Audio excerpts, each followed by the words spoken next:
Welcome to the Women Entrepreneur Podcast. I'm your host, Dr. Amanda, the Money Healer.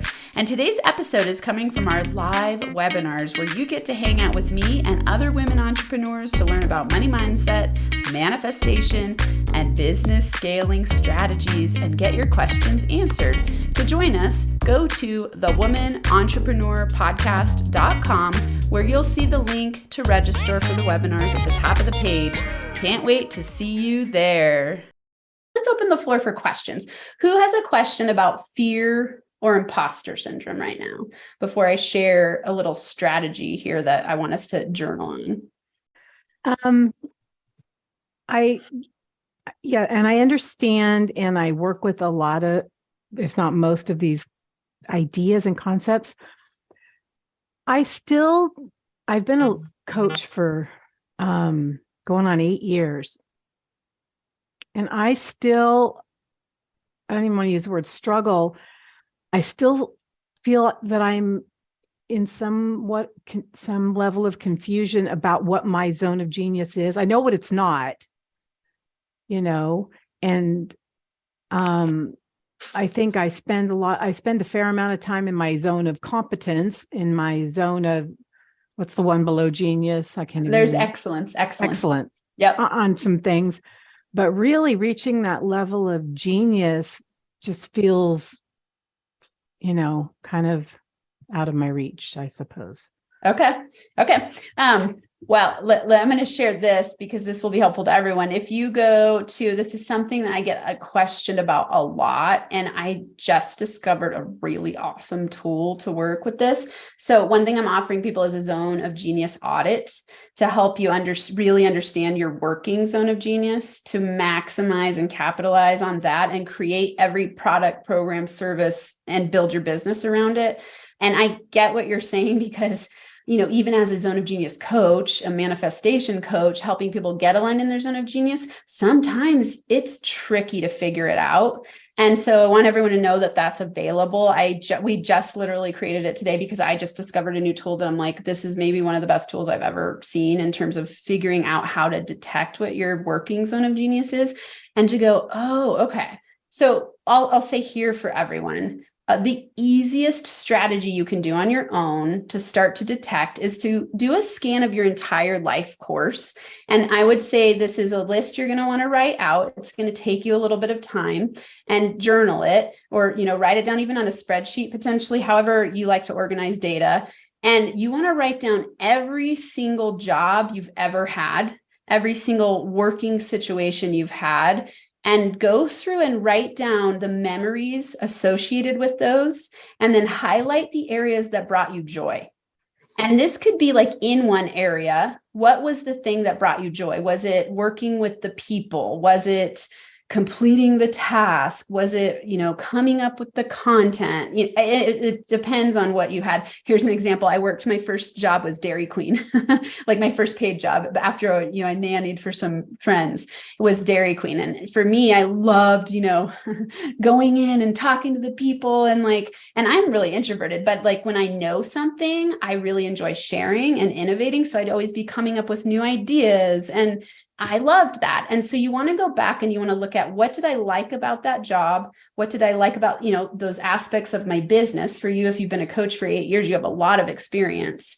And so what I would do is go what parts of being a coach do I love the absolute most? What are the ones that this is funny, and this is going to sound interesting because what I've noticed most people do, especially if you struggle with imposter syndrome and not enoughness, and you think you've got to work hard for money, which are big money blocks that people have, is that you will offset the things you're most inspired by, thinking that I've got to check off all these to-dos to get to the thing I'm most inspired by, but then it drains your energy as you're doing all of the checking of the boxes, and you never get to the thing you enjoy, and then your business feels like drudgery, and you can't even remember what brought you inspiration.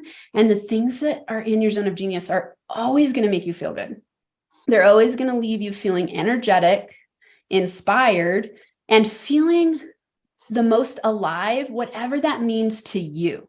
I had a really big breakthrough today in my mastermind where I was like, oh my God, I keep telling people when they're in their zone of genius, they're going to have a whole bunch of ideas. And I realized today that the reason that's what happens to me is because I love to come up with ideas. That's part of my zone of genius. And I was like, oh, so it's not that everybody comes up with a whole bunch of ideas when they're in their zone of genius. It's that that's what I do in my zone of genius. And for other people, it might be that they're like, when I'm in my zone of genius, I love to get organized.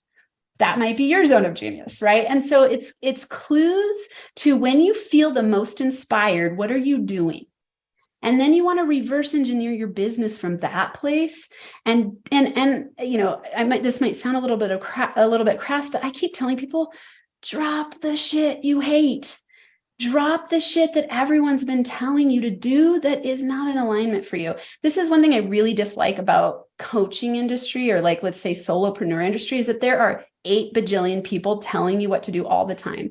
I mean, you could literally spend your whole entire week just learning new strategies to build your business. And the most important strategy gets missed. And that's the one of you understanding your zone of genius so you can actually do the things you enjoy, because that's always what's going to magnetize money your way. And it might look very different than what everyone else has told you to do. It might be a completely different thing than, you know, I'll give an example. Like, I know a lot of people are super into doing like challenges right now, or boot camp, you know, like mini boot camps or something. And it's like, to me, I would never, that would be awful for me. I would feel totally drained by doing that. Some people, they grow $1 million businesses doing that. So you've got to find your thing that you enjoy doing, because remember, when you are selling your products and services from your zone of genius, it'll feel fun. You won't have fear. You'll drop the imposter syndrome and you'll be like, I cannot wait to get up and do this thing. That's how you want to feel. And those are clues to your zone of genius. Does that help? Awesome. Okay. For everyone listening or watching, if you just go to zoneofgeniusaudit.com, Zone of Genius Audit. Right now, it just directly links you to a link to work with me. It's a 90-minute session. And holy moly, I did one yesterday with someone and it was incredible. Like, it was so fun how much we were able to do in 90 minutes. And it was just, I was in my zone of genius and she got so much value out of it. And it was amazing. Thank you for listening to the Woman Entrepreneur Podcast. If you want to learn actionable strategies that magnetize money as a woman entrepreneur, go to thewomanentrepreneurpodcast.com to register for an upcoming webinar. These are interactive webinars where you'll get to hang out with me and podcast fans live for powerful lessons about money mindset, manifestation, and business scaling strategies. Plus, there's live Q&A to get all of your questions answered. Again, go to thewomanentrepreneurpodcast.com and click on the button to register for a live webinar now.